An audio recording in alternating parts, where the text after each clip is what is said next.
Halina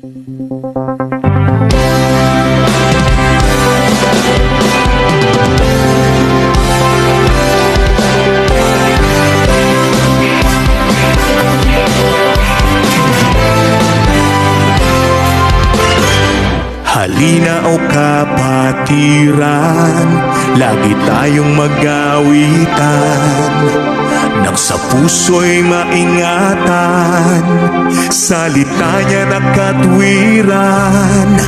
Sa awiting naririnig, aral ng Diyos na may himig, paalalang nakatira